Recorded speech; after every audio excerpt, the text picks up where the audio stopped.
You're listening to Simply the Best Sports Take, the best podcast breaking down the best stuff in sports with host Sean Bingham. His takes are so good, he dropped the mic, but then you wouldn't be able to hear him, and that would suck. Get your sights up, aim high, let him see your fire. Welcome into Simply the Best Sports Podcast. I am your host, Sean Bingham, and I'm happy to have you guys with me. You know, we are gaining some good momentum on this podcast, so thank you to everyone who listens. This is a ton of fun for me to do a 10-minute podcast for you every morning about my thoughts in the world of sports. If you have Twitter, follow me at Sean Bingham on Twitter. That'd be super awesome. We can chat there. Anyway, let's hop to it. Kyrie Irving and the Celtics beat the Hawks last night, 110-107. Yes, the same Hawks team who beat LeBron James and the Cavs the night before. And that game was in Cleveland, so it was a home game for LeBron. This was a home game for the Hawks. Kyrie on the road went and dropped 35 points on 14 of 23 shooting, had 7 assists to go with it, and he had 12 points in the fourth quarter, which is clutch time.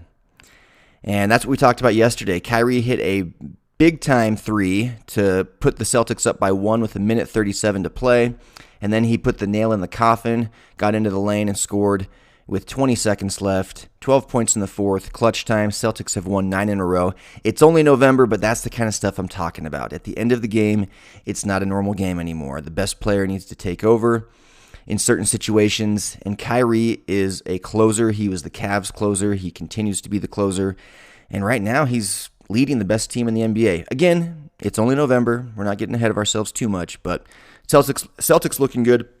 And this is all without Gordon Hayward. It really makes you wonder how good they'd be if Gordon Hayward was on that team. It'd be really, really fun come playoff time because that's when it obviously matters most. But anyway, that's enough about the NBA. Big night tonight. It's as big as it can be in November because LeBron and the Cavs are facing Greek Freak and the Bucks, and that's just a fun matchup to look forward to. But what I want to spend the most of my time on today is the NFL. We're in the heart of the NFL season. It's America's sport. And, I'm the kind of guy where my favorite sport is whatever season it is between basketball and football. So right now my favorite sport is football. Talk to me as soon as the Super Bowl's over and all the fun bowl games, and it'll definitely be basketball for like February through June. But, yesterday I mentioned how the Eagles are like the best team in the league, not only with the best record, but to me they look the best. And so I started thinking, okay, I should go through and look at all the division leaders and do kind of a contender-pretender thing. So that's what I'm going to do here. So let's start with the AFC. I want you to follow along with me here and see if you agree with what I got. So in the AFC, the division leaders are New England, Pittsburgh, Tennessee, tied with Jacksonville, and Kansas City. So of those, New England is obviously a contender, right? They've got Tom Brady, Bill Belichick, enough said. They're a contender. Never count them out. Pittsburgh, Big Ben, Antonio Brown, Le'Veon Bell, 5th best defense in the league. Great coach in Mike Tomlin. They both have, they've got playoff and Super Bowl experience and wins. Pittsburgh is absolutely a contender. In fact, Pittsburgh might be the most dangerous team in the AFC. Probably still New England, but Pittsburgh is right there in the mix with them. Tennessee, total pretender. Their 3 wins are the Browns, or 3 of their wins, are Browns, Colts, Ravens.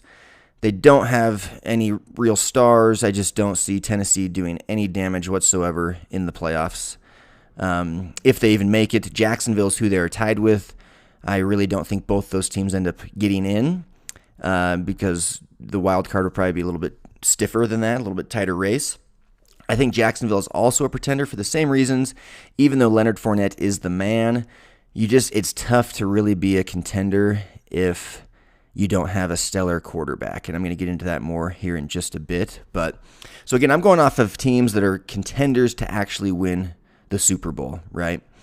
So New England contender, Pittsburgh contender, Tennessee and Jacksonville are pretenders. That gets me to Kansas City. The Chiefs were absolutely contenders through 5 games because they were 5-0. Alex Smith was looking the best he's ever looked in his entire career. Wasn't looking like the game manager Alex Smith that we've branded him as his whole career. And then they've lost 3 of their last 4. So That's obviously concerning. Kareem Hunt isn't putting up near the numbers he was early in the season. Trust me, I know. He's on my fantasy team. Still doing well, but I think they've got to find a way to get Kareem Hunt going more. Like they're not even giving him the carries. I mean, he's getting 9 carries. I mean, he should be getting 20 carries a game and 3 or 4 passes. Targets going his way. But I'm going to still put Kansas City on the contender category because they've beaten the Eagles. That's the Eagles' only loss. They've beaten the Patriots. Patriots have only lost twice. They've beaten the Redskins, and I'm a little biased, of course, because I love the Redskins, but the Redskins are a solid team.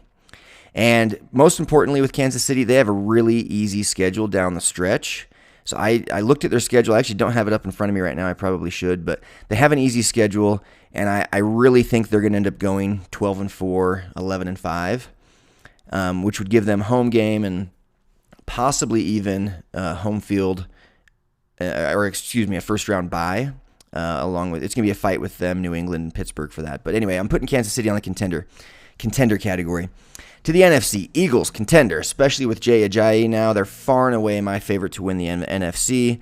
I don't think there's too many other teams really that close. Again, a lot can happen. Injuries can happen.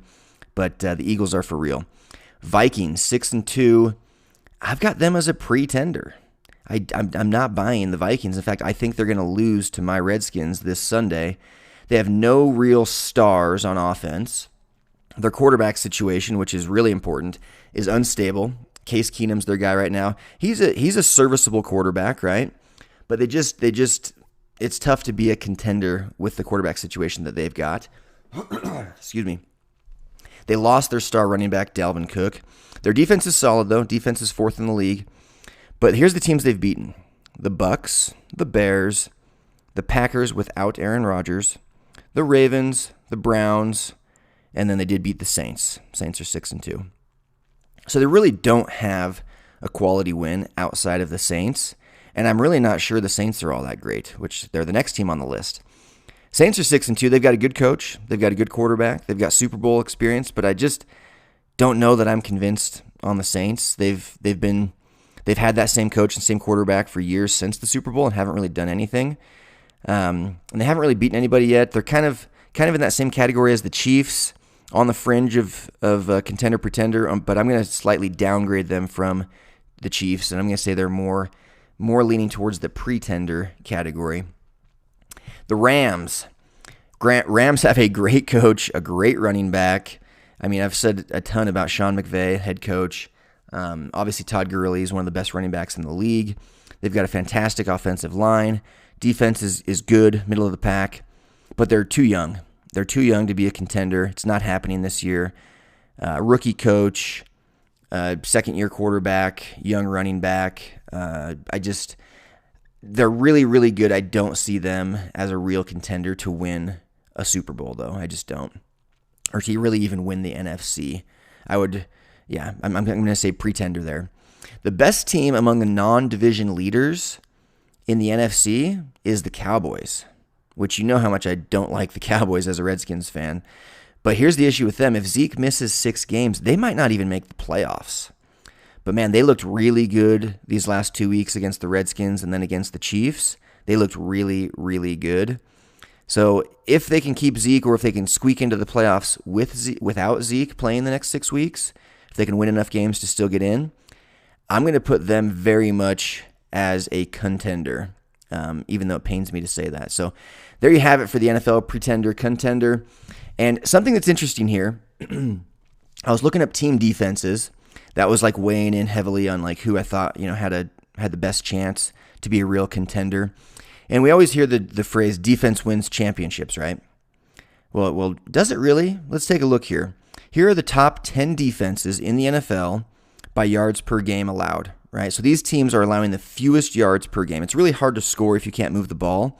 So I think this is the best stat to look at for total team defense. How many yards are they giving up? So these are the teams giving up the fewest yards. These are the toughest defenses to move the ball against. Number 1 in the league, Panthers. Okay, they're good. Number 2 in the league, Broncos. And think to yourself, do these teams have a chance to win the Super Bowl this year, right? These are the best defenses, the best team defenses.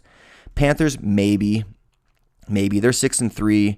They've been to the Super Bowl, but Cam's kind of sporadic and it's tough to know what he's doing, what's going on, and they just traded away Benjamin, and so I just don't. They could, but it's unlikely. Broncos, not a chance. Number 3 in the league, Jaguars. Nope, not happening for Jacksonville. Number 4 in the league, the Vikings. Don't see it happening. Number 5 in the league, Steelers. Yep, went over that. Think it could happen. Number 6 in the league, the Bengals. No way. Number 7, Ravens. No way. Number 8, Bears. Not a chance. Number 9, Browns. Okay. Number 10, Dolphins. Look at that. The top 10 teams, how many of those teams actually have a chance to win the Super Bowl this year? 1, Pittsburgh. Of the top 10 team defenses, one of them, I would say, has a chance to win the Super Bowl, and that is Pittsburgh. What wins championships is stellar quarterback play and good pieces around him. Because you want to know what? Who's dead last in the NFL in yards per game allowed? The New England Patriots. Crazy, isn't it? We'll dive more into quarterback play tomorrow. But that's it for today. I'm out. Peace. Thanks for hanging with Simply the Best Sports Take. Don't forget to subscribe to this podcast and check out stbsportstake.com. Simply the best in sports. 'Cause we are